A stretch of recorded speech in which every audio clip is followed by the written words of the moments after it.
What's up, Squadron? Aviation has given me a ton of amazing experiences. Good job there. Nice rock, high wing. But more importantly, it's introduced me to a whole new family of friends. Like, dude, you're killing it. You're having a great day. So just never give up. Airport, and then, oh, by the way, I got carb ice while I was flying through, so the engine started running rough. And I had to Join us tonight as we're cleared direct for some hangar flying. I am Bryon Bowman, and this is SuperAero Live. That's a lot. I mean, a lot of cookies.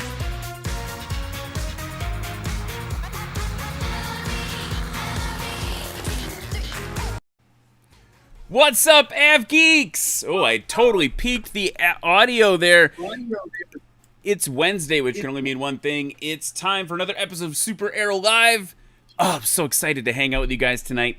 Lots going on in the aviation world. A big thing coming up, which we're going to talk about tonight. But first, I just want to say, if you didn't check it out last night, I was on the Bro Pilots Twitch stream playing Microsoft Flight Simulator. I still have it set up all right here. I have the joystick and everything. And they taught me how to program an autopilot and Flight Simulator. And they convinced me to tell a very embarrassing story. So go to the Bro Pilots Twitch stream later. Watch that. We flew out of the sim. We flew Bonanzas out of Jackson Hole.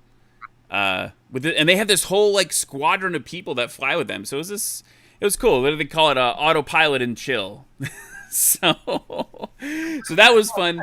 Check that out. Want to say hi to a couple people in the chat. Zach Sherman's here. James Hyatt's here. Red Baron Modeling's here. Hanger Tales, dude. The gang. All the regulars are here. Hail Design Tech. I don't know who you are, but well, hello there to you too. Waukesha Pilot's here. Ken Dodson, welcome to the Squadron, by the way. Great to have you there. Cluckey's here. Brad's here. Jonathan's here. Wolf Pilot is here. Waving back to you, buddy. Dustin's here. Marty's here. The whole gang, the whole Sky fam is here, and I'm so excited to have you. Guys, if you could do me a favor, big episode tonight. Got kind of a celebrity on the show. You should share it out. We're going to be talking about Reno with my friend, where is he on my little button here? Kevin Quinn is here. What's up, brother? How are you? How are you, buddy? I'm good. You are really busy and still decided to come on the show tonight to talk about STOL Drag at Reno. Oh, the least we can do. We're fired up. We have Reno coming up next week. And, yeah, we're busy, but, what is busy? First world problems, right? We're excited. We get to play. Reno is coming. I hear tickets are, literally superseding everything that they've ever had in the past. Everybody wants to travel. And I think it's going to be really busy. I'm telling all our pilots we're racing between 20 and 40,000 people every day, it sounds like, and big crowds. It's going to be exciting times to be in Reno. I hope your audience comes. And if you are, come say hello to us in the STOL Crowd. Dude, I'm excited to watch it from afar, and already I've been noticing on Instagram, all your pilots are already flying in. It's awesome. I'm looking at Warren G. I don't dare butcher his last name. Goebbels. Grobelar. Grobelar. There you go. Yeah. Well, you're the national STOL voice, and so you're fresh. But Grobelar, a.k.a. Downwinder, that's a story that we can talk about. When we first met Warren, he's one of the greatest guys in the world. But he just left Florida, and we've got a whole crew coming across from Minnesota, Wisconsin area, Nebraska. The Texas boys are en route. I heard today the first STOL pilot on the field, and I would be willing to bet he's the first pilot on the field with an aircraft. Young superstar Austin Clemens. He's at Stead already, 10 hours. From point A to point B, left ODARC 30 this morning in Kansas, and he arrived Stead a little bit ago, and so he's here already. We're fired up. Yeah, and I saw you've even got some Canadians coming down, I think, the Essers. We got the Canadian girls, Katie Wado, Natalie Esser, and of course I can't leave out who's not Canadian, but Kathy Page, and so we got 3 women coming to represent STOL Drag, and that's awesome. I mean, we have 3 of our 25 pilots are ladies coming. I wish we had more. But yeah, everybody's, we're in motion. Here we go. Reno Air Races, national championships. It's pretty exciting. That is super exciting. And man, a lot of people turning out tonight. Just Plain Silly is in the. He should bring his Cirrus down or his Grumman and do STOL Drags in that. Something. Just Plain Silly should just be silly and come and bring you to High Sierra Fly-In. You're working on me on that High Sierra thing. Super hard. You got a job. You telling me off camera before you got a real job, you got to start. You got to start in October. You got to come to High Sierra. Well, I am the boss also. I'm the boss, so I could just fire myself and come. 100%. I'm reading the comments, and Silly just got his instrument rating, so he's good. He just entered the chat. That's congratulations, buddy. That's so awesome. I think I'm being convinced to start my instrument rating as well. I think that's the next thing. It's a good thing. Take yourself beyond proficiency. Right, we talked about that the last time you were on the show. Yeah, that's what we talk about with STOL Drag all the time, because STOL Drag trains those pilots beyond proficiency. So many people are so status quo with being current 3 landings to a takeoff in 3 months, but you need to go beyond that. And with our STOL Drag and what we're doing in training pilots, we're teaching them in the power and energy management, the directional and altitude control, the spot landing, and also the psychological part. Racing in front of 20, 30,000 people. That's kind of like racing or landing somewhere off airport with your buddy holding the camera, and you got to stick it, otherwise it's going to make the internet. It's a big deal. So the whole psychological aspect of it is a big part of what we talk about at Reno as well. And so we're so excited to be part of it. And I look forward to seeing everybody. Hopefully a whole bunch of folks can come see us in the STOL Corral at Reno. It's going to be a great time. Yeah, it's just like, and it's like you said before, just super cool that it's like making its return. And obviously there's also like the classic Reno side, which is super epic as well. But what I wonder if we could do first is, and that classic side, I'm a fan first and foremost. What they have there on that end with the old Warbirds. I mean, oh my goodness, we need people to still fly those aircraft and be part of Reno, because it's a celebration of those aircraft. Absolutely. Yeah, it's like, and it's also just like this super unique kind of crazy thing.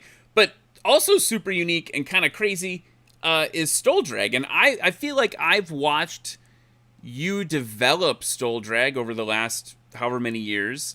And I'm wondering if you could give us just an overview for people maybe who are watching who don't know what STOL Drag is. Like, what's the format?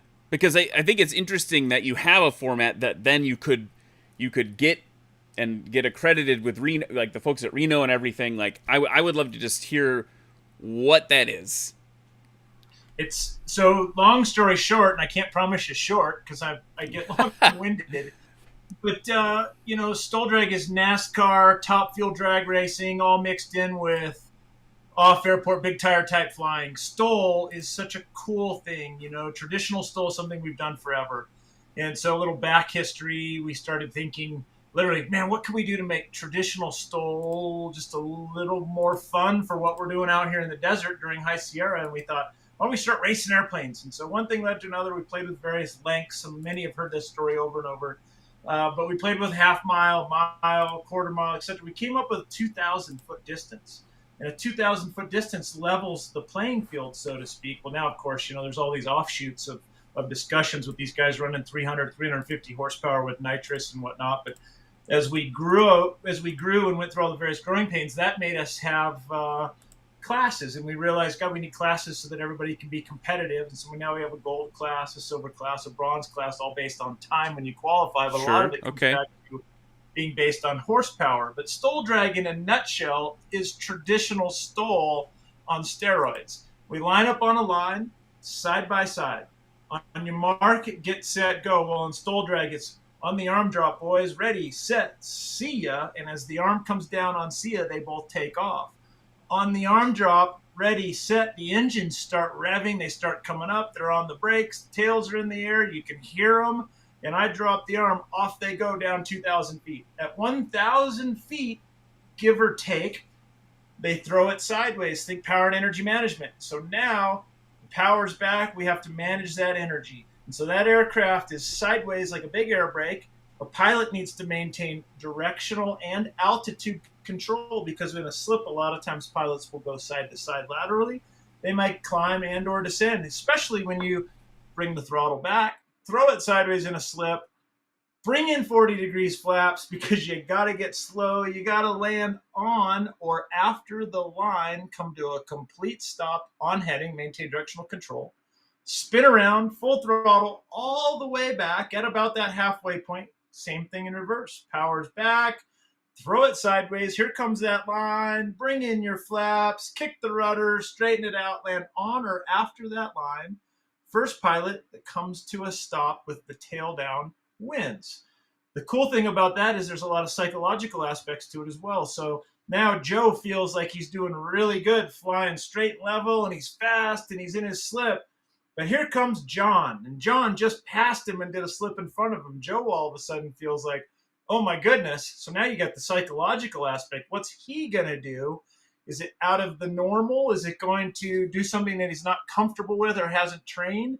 And so there's a lot of psychological aspects that play into that, not to mention you're racing in front of 20, 30,000 people.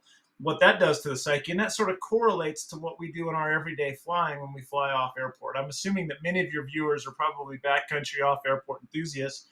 And if they're not great, if they fly airport to airport, all of this training that we do for STOL Drag is basically making good pilots better. We're taking you beyond proficiency.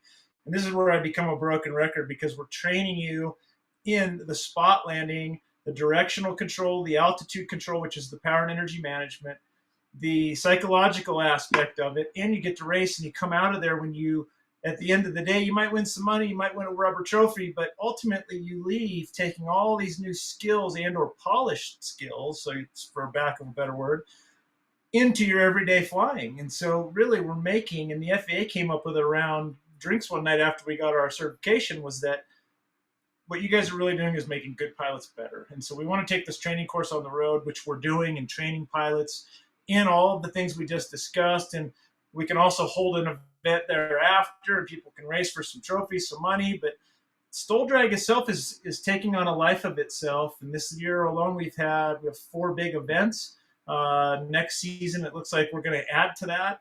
We'll have a point series and all kinds of stuff. And so we're in its infancy, but there's a lot of folks that are jumping on board with sponsorship, and we're so grateful and so excited about it. I feel like I have a tiger by the tail, and I'm just hanging on for the ride, honestly. Yes, Emmett Welch, I said a rubber trophy. My buddy Emmett Welch, who's original High Sierra flying, just made a comment there. He's my good buddy. Oh, did you say rubber? Yeah, I see that too. So thanks for breaking that down, because one of the things, and you cover one of the questions I was going to ask you is, aerodynamically, like fundamentally, I understand like the slipping that's happening, the energy management that's happening. I think what's exciting about it, right, is you've got 2 people side by side, like you described, and then to see all of that stuff happening in an environment that's different than what we normally experience it, right? So most of us in our day-to-day pilot... 3D. Go say that again? In real time, it's 3D, because you have all these different aspects of flying, not to mention 2 airplanes side by side in a 150-foot wide course. Exactly. And I think what's interesting to me is watching all of those things, that strategy you're talking about is super apparent if you watch some video of it, folks. Like the idea of like watching, like Kevin described, when people like kick the tail out and they start to slip to get their energy under control as they come to that down and back section. Like watching that alone adds this cool variable. I don't know. I guess I'm just agreeing with you, but Ryan, to be in the crowd and watch it, because I'm usually the starter and or an announcer at the starting line, and to hear the crowd when you have them coming back at you on the finish, and then they throw it sideways into this hardcore slip, and we do have a 5-foot buffer to the ground, so I can DQ them if they're below that. But that's a built-in safety, because I don't like seeing that wingtip so low to the ground. But when you throw them into the sideways slip for that big air brake, you can hear the crowd gasp for air. At Reno, 20, 30,000 people, they haven't seen it. And so they're down, and all of a sudden the airplanes go sideways, and you hear this, like, what's happening? But these guys are so skilled, and then to maintain that directional and altitude control to that line, the pilot skill set there is phenomenal. And what people need to realize is that we just don't, throw our hats in the ring. All right, who wants to race? There's a training course that you have to get to and be part of and pass to even get to that point to race, because there are a whole lot of safety applications that go in, little idiosyncrasies that you need to train for. And, we have a pilot minimum 250 hours is standard. And then we send you, hey, you're going to need to be proficient at this, this, and that, be at a spot landing, understand the psychological aspect we're going to discuss, work on your slips, things of that nature, and then they show up. So you're not coming to this training course to learn how to do a spot landing or learn how to slip. You learn that stuff in your private pilot. And now because you want to be part of STOL Drag and the landing and takeoff events, well, awesome. Now you need to go practice, which ultimately, ding, ding, that's what it's all about anyway, to get people out, practice, make them safer, get them out there beyond proficiency so that, they're not just comfortable with being current in that 3 takeoffs and landings to a full stop in 3 months. That's pathetic. But I understand busy, but take yourself beyond currency, go beyond proficiency, and practice all of these various skills that we're doing with STOL Drag, and it's going to make you a better pilot, whether you ever race in a STOL Drag event or not. And just practice these skills as a pilot, and you'll become a good pilot, or better pilot than you are today. So one of the questions that came up, sort of, I'm gonna turn this into a question. Jonathan Christman in the chat, he says, I'd love to do this stuff, but the 6, he's got a Cherokee 6, I'm guessing, is not a good one for this, lol. Is there any limitations? Obviously, like, that type of competition lends itself to the STOL 100%. So I aircraft. think, honestly, a Cherokee 6 would fit into our bronze class because it's based on time. We had a 172 racing at Mayday in Wayne, Nebraska during the Mayday STOL, and he did phenomenal. And again, here's this underpowered nose dragger. We have 2 ladies that fly Clippers, and I think that a Cherokee could probably beat a Clipper. And so, yeah, there's the nose wheel and the turnaround factor, but the Clipper doesn't have any flaps, and so they have to use energy management to slow down. And so it equalizes itself out over the course of 2,000 feet. Imagine a Skywagon, a 180, hopped up 180, beating a Carbon Cub. And that happens with these skilled pilots. You've got a 285 horse P-Ponked 180, lightweight, and you got a 180 horsepower Carbon Cub, and all of a sudden you got a guy with 20,000 hours and a guy with 1,000 hours. Guess who usually wins that race in the Skywagon? Just because that's what he's been doing in flying. And so my point being is that the 2,000 feet is an equalizer. Then it comes really down to this skill set. And, of course, aircraft are modified and all of the above to various extents. And so that really puts you in different class brackets. But ultimately it comes down on how fast you can go down and back safely. Put that together, you qualify in one of these classes, and now you're racing for a trophy. What's exciting, Reno, is STOL Drag itself is the first of any STOL to come out and really, and this isn't tooting our own horn, but we're offering prize money. Our prize purse at Mayday was $15,000. Our Reno prize purse is $30,000. What? And so we've got folks that are behind it. And so, yeah, Reno, that guy, the first place gold racer, is going to take home $8,000, $9,000, something like that. I haven't done the math. Don't quote me on that. But it's a breakdown to where that gold class gets 50% of the purse, and then it's broke down 50, 35, 15, and so on for the silver, and so on for the bronze. And so everybody's taking home money, everybody's taking home trophies, and I think the guys in the bronze class will at least pay for their gas getting back and forth. And so, the idea is this thing grows and sponsorships come in. We've got some great folks that have come on. We just had Breitling join us. Tempest Aero Group, of course, AOPA, Cub Crafters, Airframes Alaska. These guys have been supporting us big time. We couldn't do it without them, but I'm also a big believer as this grows and these pilots are putting in hundreds of thousands of dollars into their aircraft, the prize money and the sponsorship will come behind it, especially when people start to grasp onto the concept of what it is we're really doing. And it's great for a crowd. We went out and got this national accreditation. We're the only class at Reno that holds this national accreditation. We can take our show on the road. And with that, comes everything else thereafter. We'll see. But, who's to say that, somebody else won't pick it up and want to run with it and produce it at a next higher level. And so everything's out there. We're just having fun with it. And I'm so excited to be able to be part of it. And ultimately, we're making good pilots better. And at the end of the day, that's what it's really all about. So if I want to get involved in this as a pilot, which I'm not, me personally, not there yet, got to put in some time, right? But if you were to recommend to someone, like, you've got the training program that you're going around to do, if someone wanted to prepare for this safely and put in the time, I mean, we don't all have like Reno or High Sierra where we have all this room necessarily. Like in Wisconsin, we've got cornfields and stuff, but finding a place to practice a little bit.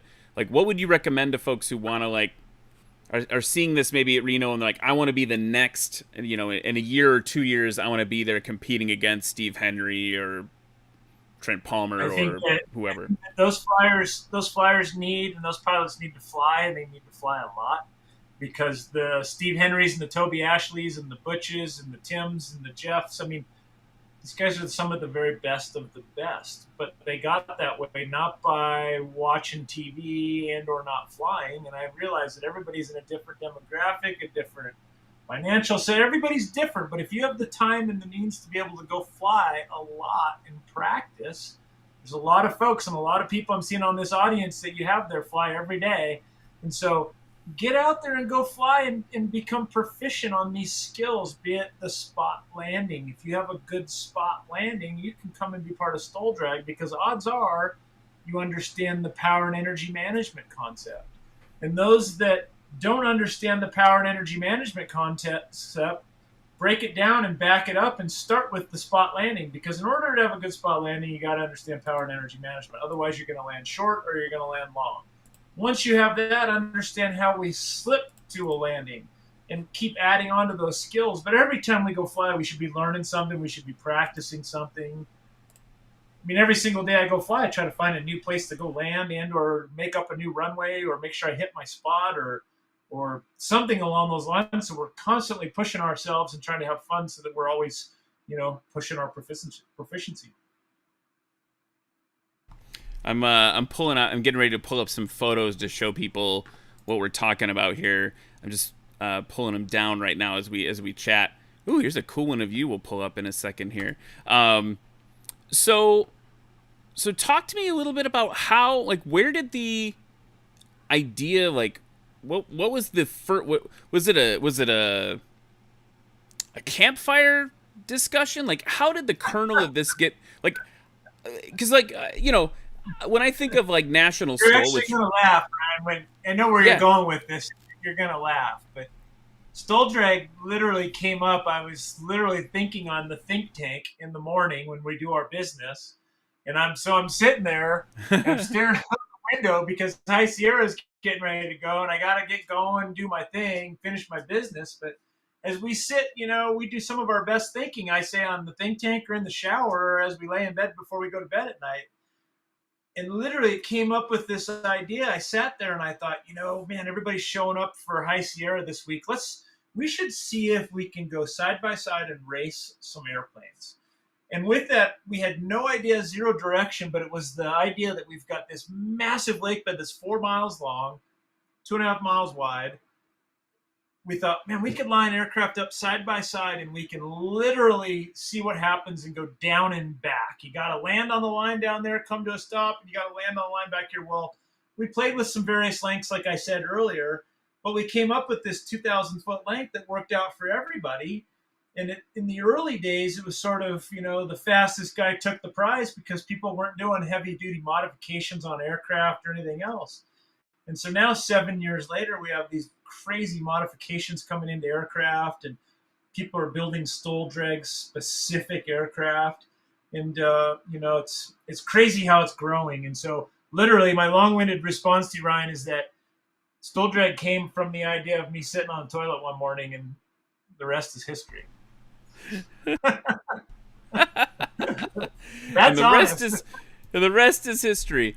As I've been pulling some photos, I'm almost ready to show some photos of people. This is like super live TV. I needed my own producer here to get these photos dropped in. But, like, when you talked about, obviously, we see, well, here, for instance, like, here's an example. you've got like one very purpose-built aircraft there, made Draco temporarily. It sounds like rest in peace. And then you got Trent Palmer behind him there. What sort of things are people doing now to modify these aircraft? I don't know if you can. Is anyone willing to actually share their secrets, like to make it like?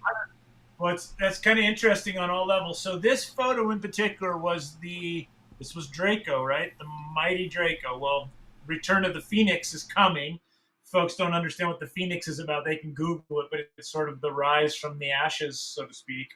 And the Phoenix is in the process. It's going to come back. But this photo in particular, this is when Trent Palmer was just becoming Trent Palmer. We just done an Oshkosh trip that summer, and his YouTube channel went from 5,000 to about 200,000 overnight when YouTube shared his channel. We were watching that like crazy, and these likes and subscriptions coming up. Draco shows up at High Sierra as really the first heavily modified one-off. This wasn't purpose-built for STOL Drag. This was just purpose-built as a Mike Patey, build. I don't even have a good adjective for it. It was a next-level airplane. And Draco is this, whatever was 600-plus horsepower aircraft going against Trent, who's flying, I believe, in this photo, 150 horsepower turbocharged Rotax engine. And what's neat about this is this year in particular at High Sierra, I asked Steve Henry, who had won a whole bunch, about how we wanted to do the brackets, because it continues. We're learning every year, obviously. This was, I think, year 4 or 5. I forget what year it was. But I said, how are we going to do these brackets? And so Steve made our brackets. And lo and behold, Steve ends up racing Draco in the very first bracket. And Steve Henry gets knocked out. And so to this day, he kicks himself for trying to figure out these brackets that he was wanting to do that year. But Trent made it all the way through the brackets, and Trent held his own against Draco. I think Draco ended up beating Trent by about 5 seconds. But enter Trent Palmer into the world in this new turbocharged Rotax Kitfox that he's flying, and he held his own. And so here's this 700 horsepower holding his own with 150. It brought it all together. And so, now these guys are building these purpose-built like you talk about. And you got 4 of our gold racers that all live up there in Nampa, Idaho. You got Steve Henry, you got Toby Ashley, who's actually our current world champion from High Sierra 2019, who beat 2018 champion Steve Henry. You also have Butch Kingston, who has been sort of the protege of Toby. And you also have Tim Shellhorn, and they're all buddies and they're all friends. And so that's Bush and Steve right there. Now they have completely different aircraft racing snow machine engines with 350 plus horsepower, nitrous, etc. But the moral to my story here is that these 4 pilots in our gold class are all buddies and flying buddies on a daily basis. And now STOL Drags come, and they're not allowed in each other's hangar because they're hiding each other's secrets. And so that in particular is like, okay, here we go. Things are getting real. And they won't let each other see what each other's done, but we're seeing snippets of one another. And I've seen Toby's plane, and I've seen Steve's plane, like the world has. We got 4 competitors that are racing for the World Championship Gold Class STOL Drag. It might not be Wild West Steve. It might be one of the other 3. And so, like I say, Toby Ashley's 2019 World Champion from High Sierra. It's so exciting, right? And now we've got all these new guys coming out as well. When we went to Nebraska, which is also part of this STOL Drag, and taking around the country, we're pulling pilots out of the woodwork. That photo right there you're seeing is Toby and Steve. That's in the championship run. And Toby here in the green, super high performance Carbon Cub, or souped up Carbon Cub, racing Steve's Yeehaw 6, I believe, at that time. But we're pulling pilots from all over the country now that are amazing pilots. This young kid, Austin Clemens, who's out of Kansas, who's just dazzling the world. Kurt Leaders, who flies a 185 like it's a Carbon Cub out of Minnesota. Colin Kaniva, who actually is the organizer for Mayday STOL Drag. He's flying his Carbon Cub. Jeff Pohl, who puts on, what does Jeff put on? He puts on Sodbusters up there in Minnesota. Yeah, I know Jeff. STOL. Yeah. These guys have all they've drank the Kool-Aid. And you ask these guys, traditional STOL Drag, what do you want to do with it? Well, it's all good, but, oh, man, can we race airplanes? Like, yeah, we want to race airplanes. And just to ask, Just Plain Silly's asking that question, do we expect to see Scrappy do this? And I think, honestly, no. I think Scrappy got a lot heavier than Mike had anticipated, and Mike kept building because Mike is Mike. And he built a one-off aircraft that is unlike anything else on the planet. And it's purpose-built. He's going to turn it into a backcountry rescue plane. It'll be his camping plane. And it's just a really, really heavy, big aircraft. And I don't foresee Scrappy doing STOL Drag. I really don't. So anyway, I was answering that question there. Yeah, no, that's great. I mean, so one of the things you brought up, which was interesting, is, and I'll try to find the picture again. You know, Steve Henry as an example. What I thought was really interesting was when I did a panel with him at Sun and Fun this year. I moderated a panel with him, and someone asked, and the audience asked the question about how does he tailor the aircraft depending on which type of competition he's doing. And that was something that I thought was really interesting in terms of little things that I'm sure he wouldn't mind me sharing because he said it out loud. Like tire size, he'll vary the tire size depending on whether it's a traditional STOL event or a STOL drag. There's all these like little like F1 pit style, NASCAR style things that people are doing to like get the maximum performance out, just to kind of add to what you were saying about that, I guess.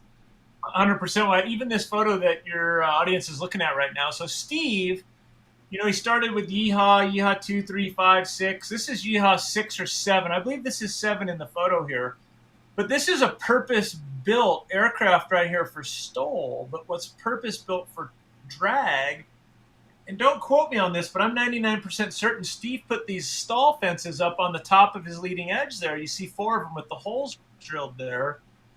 I believe he built those for STOL drag, so when it goes and slips into the air, you still have airflow through the fences, but it's also a braking mechanism, because in traditional STOL, you know, our STOL fences are great for keeping airflow over the wing, and we understand all the dynamics of that, why we add VGs and things, but these big fences there are for throwing them sideways and just giving a little more air brake out there. He's also got them down on his undercarriage, and there's other places that he's put these big, you know, brakes, so to speak, to break the air down. And so Steve, he's a competitor, something fierce, and there's a reason why he's a world champion at everything he does.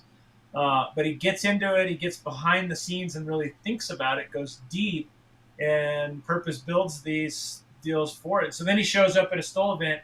Is he doing tradition or drag? And like you said, you know, the smaller tires are for drag, all these STOL fences and things of that nature. You got to clean the aircraft up to get fast, but you also don't want to lose the braking power for that energy management. So there's a little bit of that going there. And then, of course, when we do our traditional STOL, these guys are putting on leading edge slats and things of that nature because, you know, the angle of attack is increased the leading edge slats. You can go slower, et cetera, et cetera. And you got guys like Hal Stockman out there that's both traditional and drag, one of our first ever drag competitors. Just look what he does with his aircraft too, smaller tires. And it's just completely different. Removes the slats. They change the pitch on their propeller. There's a number of things, but it's completely different. And with drag in particular, you encompass all of the disciplines of flying. And with traditional, power and energy management, spot landing to a complete stop, they're both working your skills, taxing your skill set.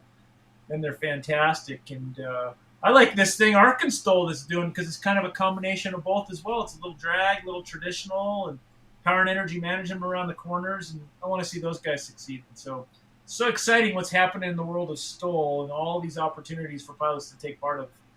It's a cool thing to be part of. It's such a big deal right now that Van's aircraft. Couple of years, you're gonna have a new backcountry Vans aircraft, so they gotta say something. 100%.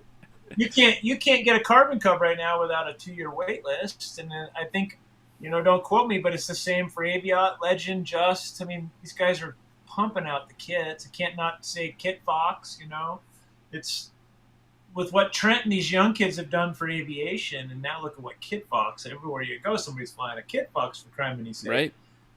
These are all go-getters. They're our next generation of pilots, and you know they want to be good. They want to be proficient. We're going to see people here soon that are going to beat the Steve Henrys and the Toby Ashleys and the Butches and the Tims. There'll be new names. Just mark my words. Austin Clemens, but here at Reno, we've got some rock debris at one end that Roston's not going to be able to use beta halfway. He'll be able to use beta at the other end, but he's sort of been handicapped at the halfway mark. And so, again, STOL Drag, we have this 2,000-foot course. Now I'm kind of going on a tangent. Sorry. No, it's fine. This is good. This is what everyone's here for, Kevin. A course might be 1,800 feet. It might be 2,100 feet, but we still have to have these 1,000-foot overruns. And so, like Daytona, Talladega, no two tracks are the same. Reno, we're 2,000 feet, 1,000-foot overruns, but we have a little pea gravel at the halfway point, which just kind of squelched the idea of beta for Austin there at the halfway point. So all the pilots are like, yes, Austin doesn't have beta at the turnaround. You know, there's a little bit of excitement because Austin's got a sort of a target on his back. He won the silver class at May Day and beat a lot of these guys, but boy, oh boy, it was really, really close. But he used beta on both ends, and so now he's lost his beta at the halfway point. And so, you know, the plot thickens, so to speak. You get behind all this and all these racers, and everybody's got grudge matches, and it's really exciting. I was going to just mention about Austin. What was interesting watching him in, I met him down in Louisiana at a national STOL event, and everyone was saying in the crowd, right, like, oh, that beta is so unfair. It's an unfair advantage. And he didn't win. Like, no. he had that. He had the... He still didn't... Like, it's there's so many... Like, for him to use that, as I watched him practice the night before the finals, it's like... He needs, like, a third arm to get it to all work perfectly. And so... It's just not. Maybe it's a similar thing here. Like the equalizer of the course. Like any one modification. You were talking about Draco versus Trent Palmer, right? Like that's what I think is separately really interesting. Is like you could have only a 5-second difference between those two aircraft. That's kind of insane. So it's insane. It's absolutely insane when you see a Rams like a Hal Stockman go up against Steve Henry. I mean, the difference is exponential now with the way these aircraft have modified. But when you see a Steve Henry and a Toby and they're going down and back 2,000 feet in about 55 seconds, it's incredible. And so our gold guys are down and back in under a minute. Our silver guys are down and back in about a minute 5 to minute 10. And the bronze are about a minute 10 to a minute 20, depending on how they suit there. But the races are phenomenal. And you know, not only are we racing airplanes, but we're also racing the slow side of it because we like to put on a show. And something that was a big hit, which we're going to do at Reno, is we had Hal and Steve Henry race the slowest race. How slow can you go? And these two guys are basically doing the potato chip waffle all the way down and just keeping it above stall, waiting for a wing to drop. But here's a minute and a half to go 2,000 feet, and you see them land. Oh my goodness, Hal's in the lead. Come on. And so then they come back and Steve's waffling and Hal's like in the lead and Steve's really leading because you want to be last, right? And Steve gets up and Hal and Steve lands and Hal actually beat Steve in the slowest you can go STOL Drag. And the crowd went crazy over that because you see these airplanes. So we put on a show, but it's also an exhibition, so to speak, of the skill set of these guys and showing them both the top end, the bottom end. You see these guys going down and back in under a minute. And then it takes them 4 minutes to do a lap down. The crowd freaks out. It's awesome. So we do a whole bunch of those specialty races. When you see the two ladies line up in their clippers, their flapless clippers, and they're neck and neck. They're neck and neck at the turnaround. I mean, people get up, they stand up, and I start getting sweaty palms thinking about it because it's so exciting. And then you throw in, the announcer in the crowd that is either Jughead or Juan Brown, and these guys get in the crowd. In Reno, we've got 20, 30,000 people cheering. Wait till these races are neck and neck, head to head, and we have to go back to video analysis to see who put their tail down first and came to a complete stop. It's that close. And then I guess to just close on that, big thing with Reno this year is we're one of the 3 acts that have been chosen for the NBC 2-hour series. And so we have this whole NBC show on STOL Drag coming up that, we're so grateful for it, but it's exciting times. And you're going to be the voice of STOL Drag here soon, Ryan. I was going to say, if you ever need an alternate, I know a guy. You got to get to High Sierra, buddy. Is that the barrier? Is that what's holding me back? It all starts at High Sierra. I don't know. I gotta tell you, High Sierra seems like a lot of really cool people that I am not cool enough to hang out with. No, you would be one of the coolest. Like, there's nothing like it. It's an aviation experience like no other. And this year in particular, we're gonna blow up the desert. Yo, it's funny. You and I were texting back and forth. You were inviting me down there, and you were like, you should do a live show, a SuperAero live show." And I was like, "Oh, like how good could the internet be there?" And you're like, "Surprisingly good." Surprisingly, I mean, it's about like what we have. I'm on satellite, so I apologize to your viewers if I have a little fuzzy feed, but we have a pyrotechnic show like no other. And most places, 4th of July, of course, I think liability here. 4th of July, you show up and you see the 4th of July show out front. Well, at High Sierra, it's above you. And I just say you got to come. There's no place like it. Between STOL Drag, our pyrotechnic show, our band, and the raffle, and just the whole thing, and the camaraderie, obviously, with all of the like-minded individuals, there's no place like it. So if you can't make it to High Sierra, and those of you watching, come see us in Reno. Come say hi to us at the STOL Corral and pick up a decal. And they actually asked us if they wanted a beer garden in our STOL Corral. And we said, why, of course we want a beer garden in our STOL Corral. And so we're done every day at noon. And come grab a beer in the STOL Corral. We'd love to hang out with you. That's awesome. Before we wrap up, everybody, if you have questions for Kevin about STOL Drag, or honestly, we probably should talk about your Stearman a little bit too before we wrap up tonight. But you have any questions about this stuff? I see folks Emmett's helping Just Plain Silly understand the course layout, and he was saying, like, is it an oval? It's a line. It's a line. It's just a straight line. 2,000 feet, straight line down and back. We usually play between the runway and the taxiways. And sometimes there's flyover areas, which are the taxiways to and from the runway. But long story short, it's between the runway and the taxiway. We run down that dirt and/or gravel, depending upon the airport. Todd Johnson, you're right. I have to shave. Yes. Talked about that, Ryan. We did. Now, Just Plain Silly's asking, what's the closest commercial airport to High Sierra? I really don't think I want to fly myself. Reno. Is it Reno? Yeah, Reno. You rent a car and you can get there in about an hour and a half. That's awesome. So I actually have a funny story. You got 2 minutes for a funny story? I have plenty of minutes. I have as many minutes as you want for a funny story. Next year, 2019, we're coming down to our championship races. I think we've got 6 or 8 races left. We've got our control tower, which is a bunch of professional controllers that run Atlanta approach, Vancouver approach, SeaTac approach control, etc. They're our tower guys running traffic and working with our air boss. Well, we have a hold on the course, and we can't figure out what the hold is. And, of course, we've got 3,000-4,000 people on the flight line, pilots waiting in the start chute, blades spinning, waiting to go, and we have to hold. And here comes this car. Well, at Dead Cow, there's a south end and a north end. They're the only 2 ways to get in. Well, here comes this little bitty rental car, literally so little that it's the kind that when you sit on the bumper, you can see the pavement. And when you look at your feet, they feel like they're out beyond the bumper in front. It's one of those little e-cars, I believe.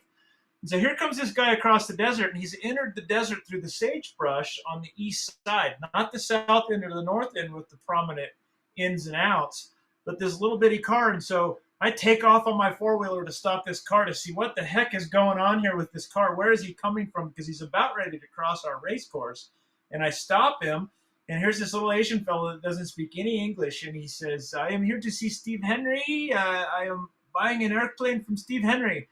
And so it was just classic that this fella flew into Reno from Japan, or Asia, I should say, rented a car, missed the directions to get on the lake bed from the north and south side, ventured through the sagebrush in this little bitty e-car, came racing across our race course, which held everybody up, and we had to go. And anyway, I introduced him at the big fire that night, and everybody gave him a big cheer. But it was just classic that we talk about, flying to Reno, rent a car, drive to High Sierra. That's sort of my rent a car, flying to Reno, rent a car story, drive to High Sierra. And you had to be there at the time, but it was hilarious to see this short little fella that's albeit a 5 foot nothing driving this little bitty car. And he's lost and he's dead nuts in the middle of our race course in front of all these people in airplane spin and looking for Steve Henry.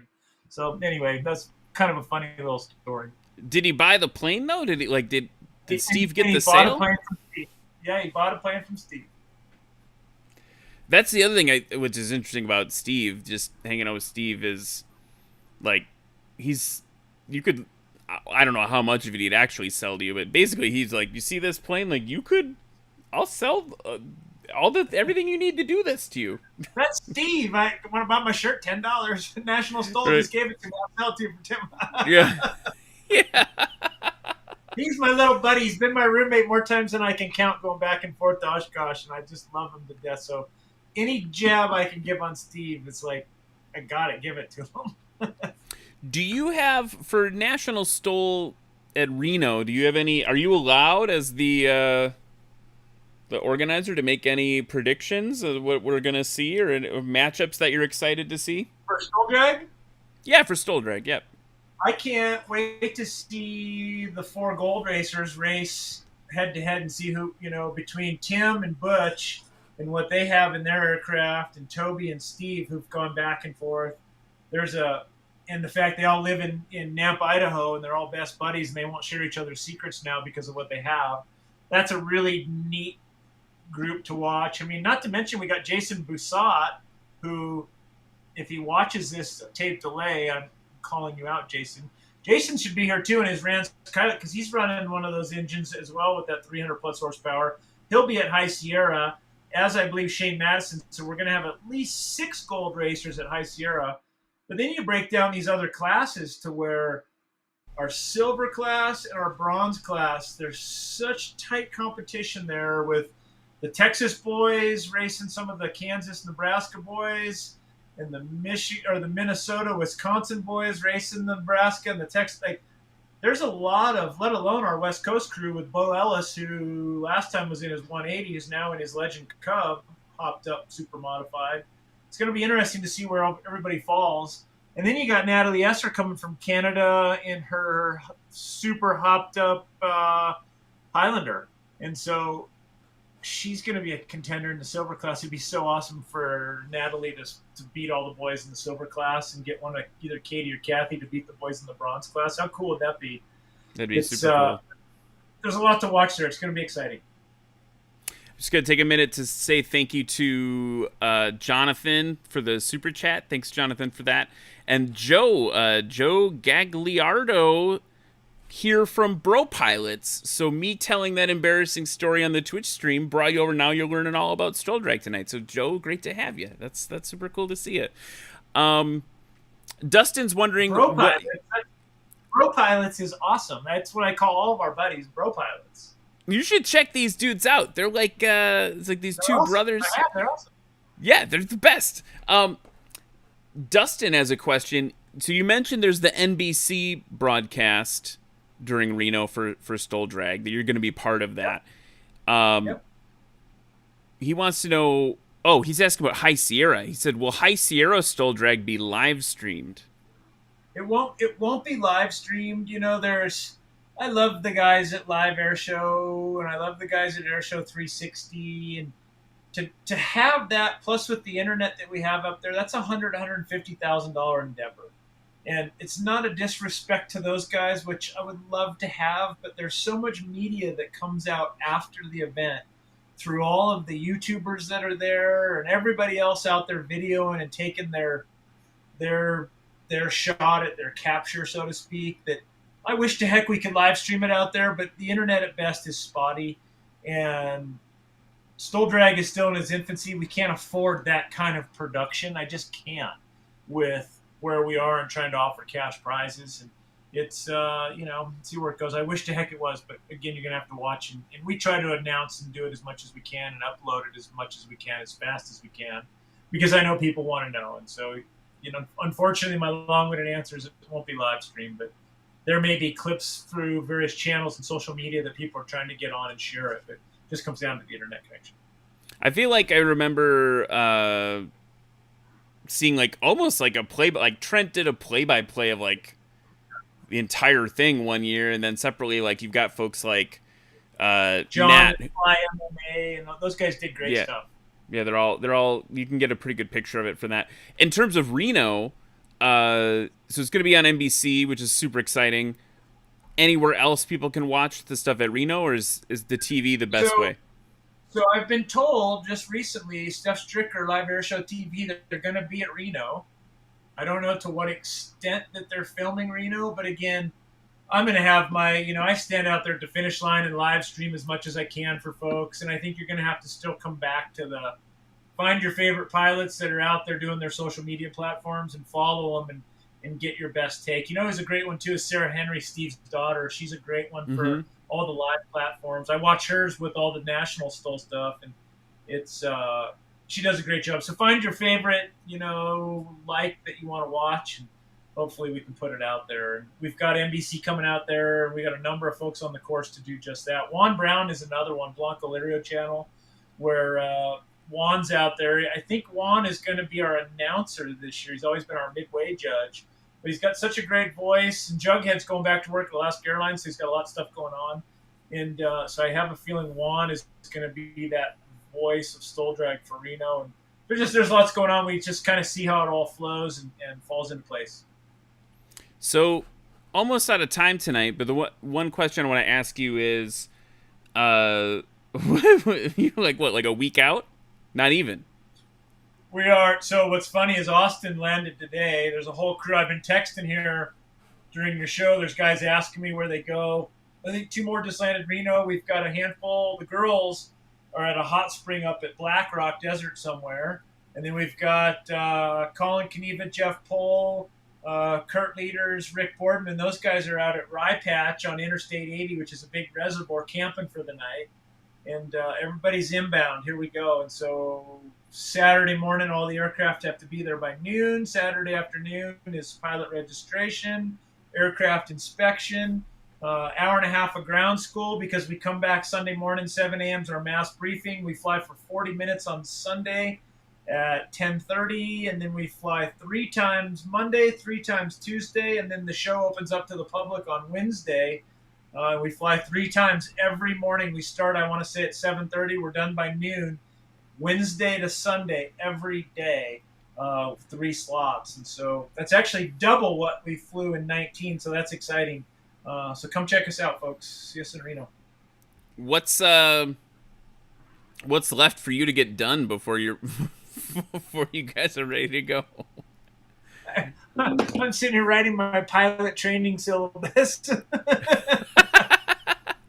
So a lot. You got a lot to do. I'm just getting started, buddy.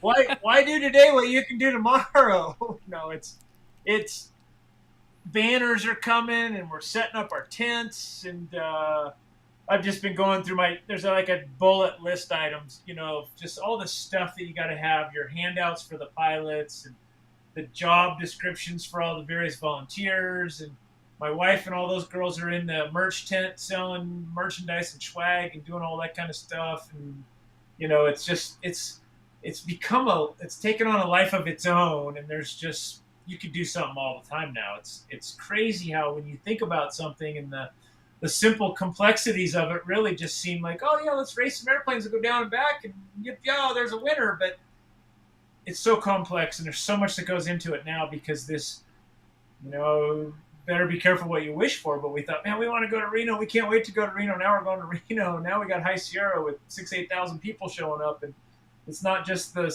50 or 60 people. It's a big deal. And there's people counting on you. And you got to make sure that you own up to all that and then some, and I'm a pleaser and I'm a doer, but I'm also a watcher, a thinker, and a feeler. And all those things need to be part of what we present to our pilots when they show up, and they're expecting the professionalism, and, as are the crowd. And so we're going to put on a show like no other, blow people's minds. I want people to come away from Reno thinking my God, STOL Drag was the coolest thing we've ever saw. And, Reno's neat too. I got to say that I'm a Libra, and so I have this, glass is always half full either direction, right? Where I love racing at Reno, but our crowd line that the FAA gave us with our accreditation is 200 feet. Well, at Reno, we're still 500-600 feet in front of the crowd. Where we were at May Day, we had our 200-foot crowd line, and you're right there front and center. High Sierra, we're front and center. And these other places that we go when it's our show, the crowd's there. But Reno, it's a tough watch. And the fact that the crowd still loved it with this big grandstand, and there's literally, without exaggeration, 15 to 30,000 people sitting there watching, depending on the day. They're sitting out there watching us race, back and forth 600 feet from the grandstand. It's a long ways away. And for them to still come away with this, wow, that was really awesome. I think what captures them is that the crowd can relate to the aircraft that we fly, because the majority of the crowd is pilots, and they see these aircraft that these pilots are flying.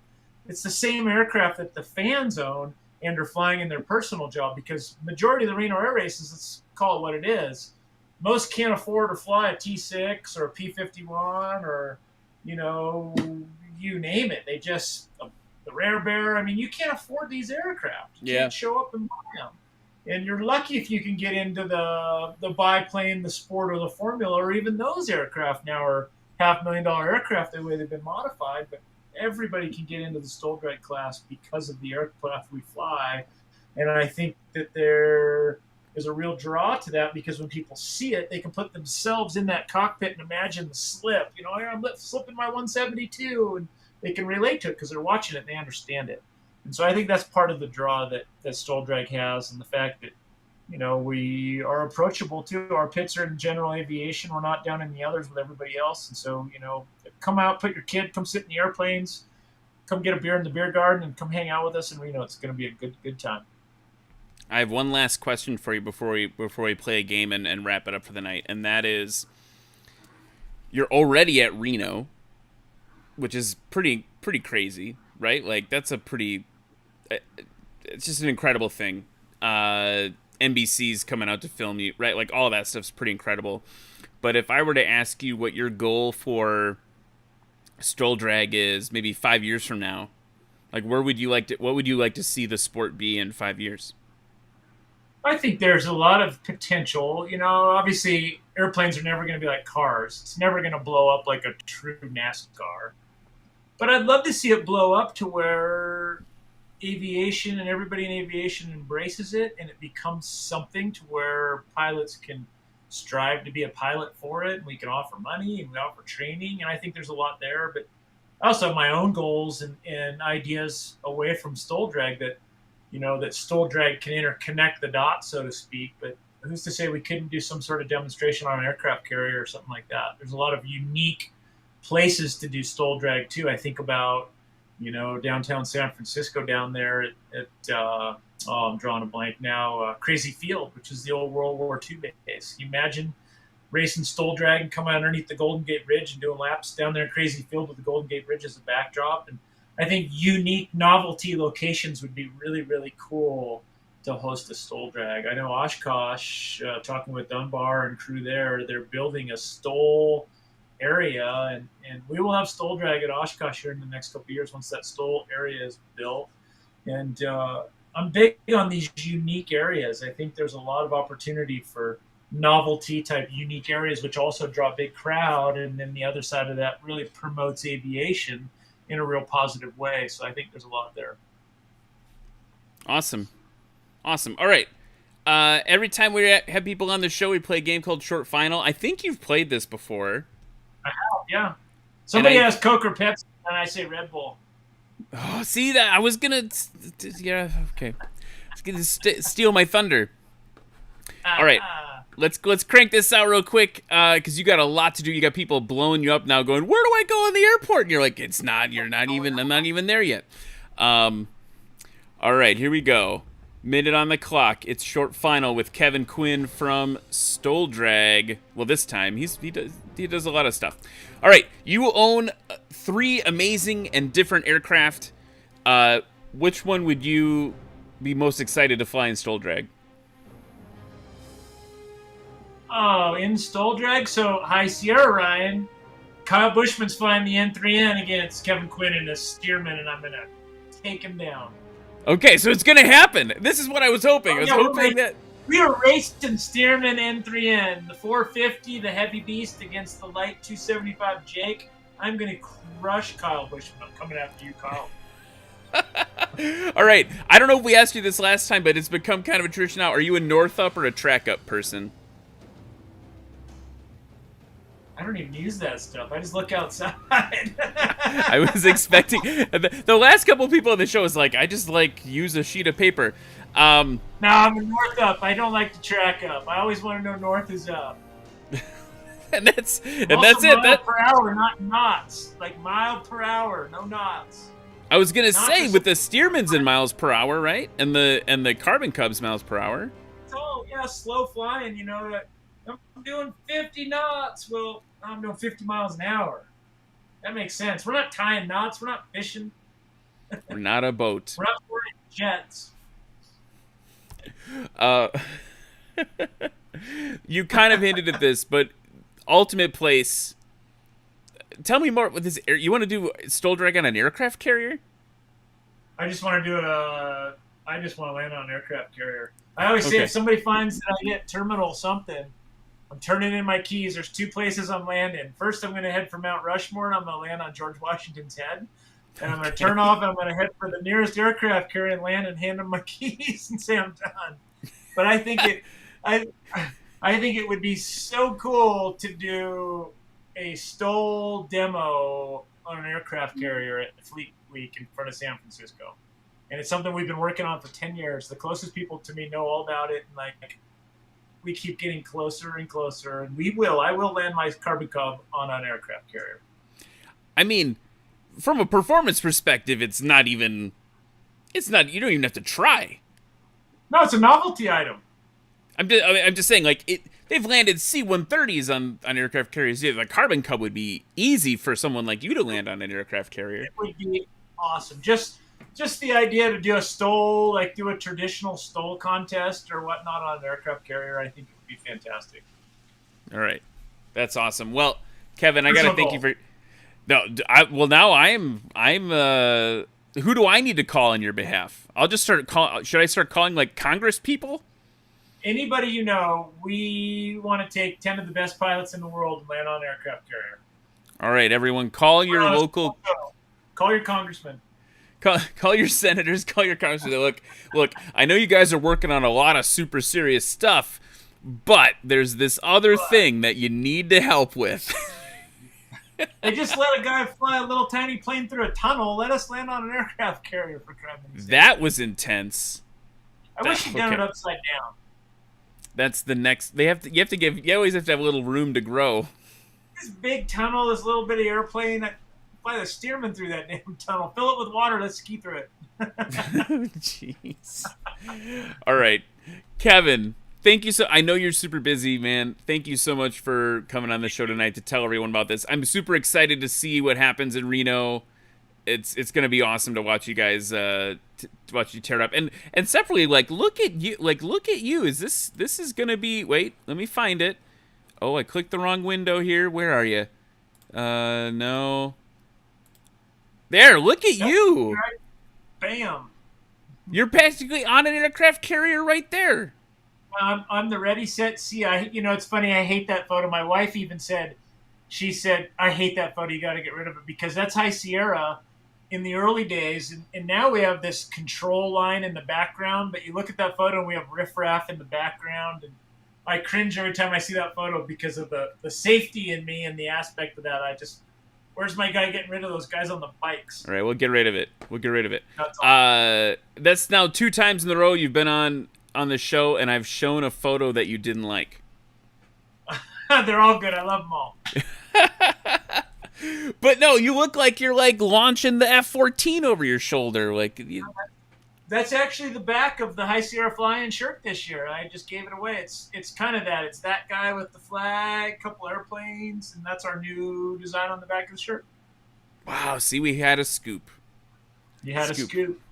Yep, you pulled out one. Right at the end. All right, Kevin, my friend, so good to chat with you tonight. Good luck at Reno. Hope everything goes awesome. I'm sure it will be. I'm super excited to see what happens. Just thanks for taking the time tonight to chat with us all. Thank you so much, Ryan. Really, you guys do good things. I love your show. Awesome. Thanks so much, buddy.